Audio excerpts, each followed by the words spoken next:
Good morning, everybody. I wanted to go ahead and spend just a few minutes and assign the last major project for the course.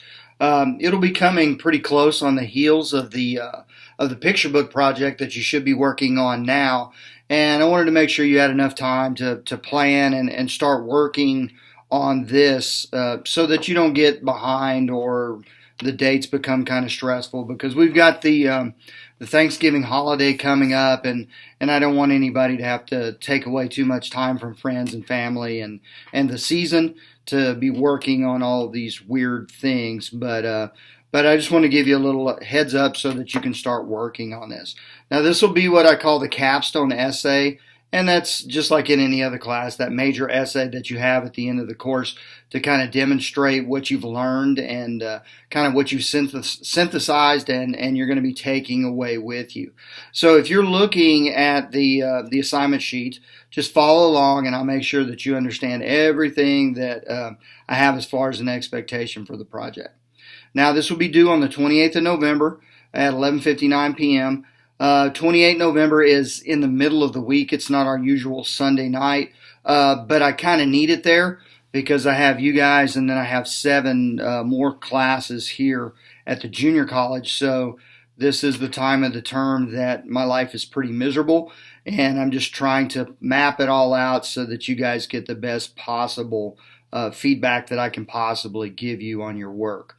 So it will be worth 200 points, so that's pretty heavy for an essay, but it is the course essay, so I think it's rather justified in that. So worth 200 points.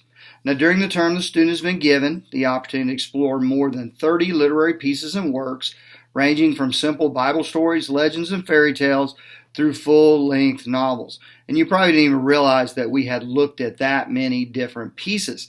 And if you throw in the poetry, depending on how many you read before you chose the one you chose, you could be 40 to 50 pieces that you actually looked at during the course of the semester. So each serving its own special niche in children's and adolescent literature. For this essay, the student will select one of the works that have been explored in the course and write a literary analysis that includes the student's own unique criticism of the selected work. So you're making the choice here. You have 30 to 50 choices that you can choose from. But choose wisely because it is, a 5-page essay, so you need lots to write about. Any piece or work that has been read, discussed, listed, or explored during the course is considered legitimate for this essay.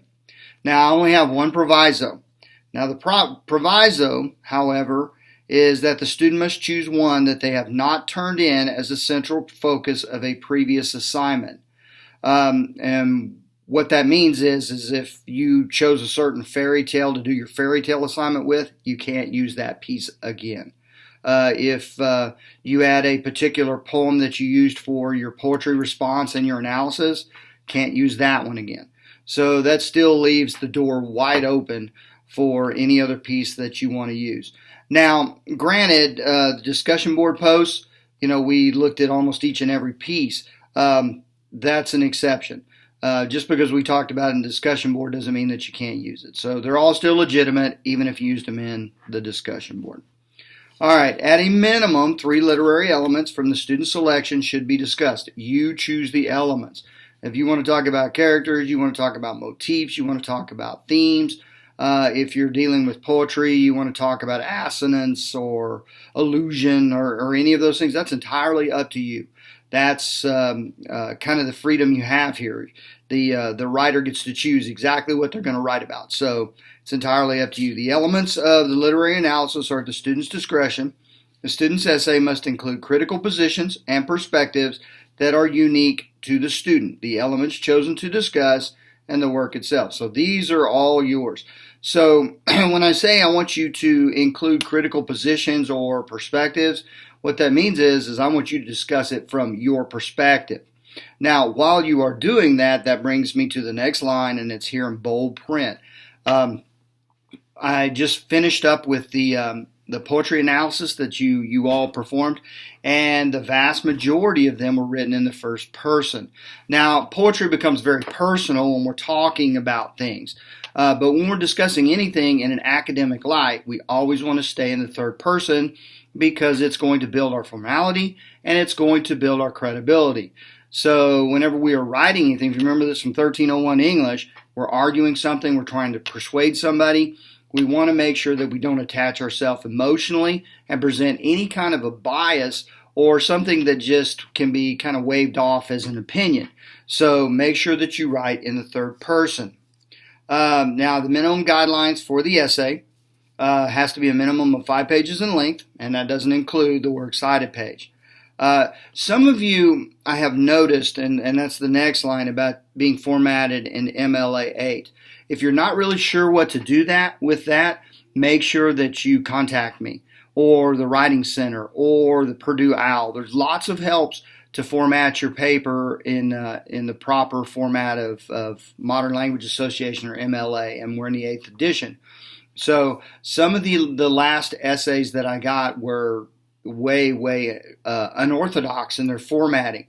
I didn't kill you too bad on it, but this one, of course, being the course essay, I really kind of have to pay attention to that formatting here. So if you're not really sure what to do with it, how to format it, talk to me about it, talk to the Writing Center, or there are lots and lots and lots of helps online. Just about every university in the country has a writing lab online, so make sure you seek those out.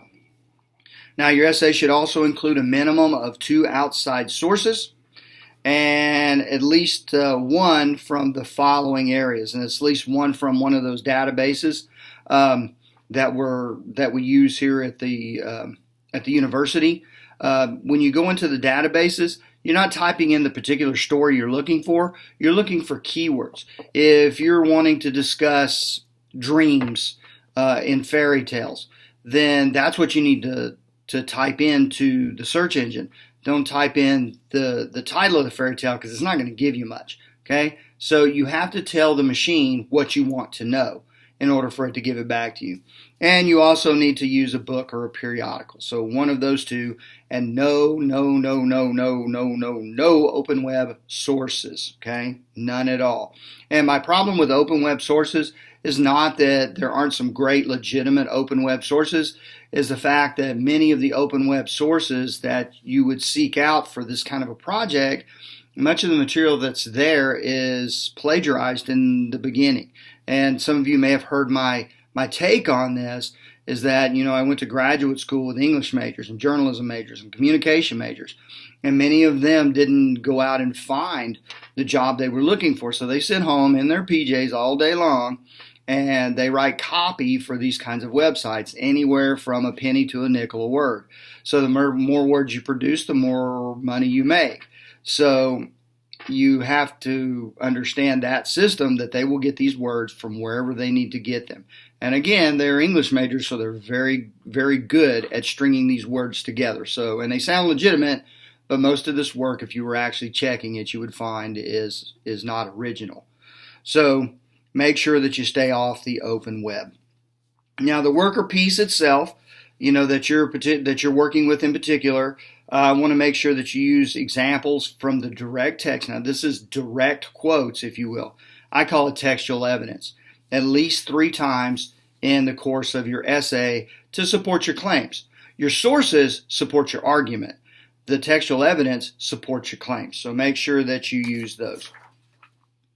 And make sure that they are all properly cited. Now, when you get to your works cited page, at a bare minimum, you should have 3 things there. The 2 outside sources and the work itself should be on there. Now, if you use more sources, that's perfectly fine. You just get a better essay. You get a deeper, more rich essay.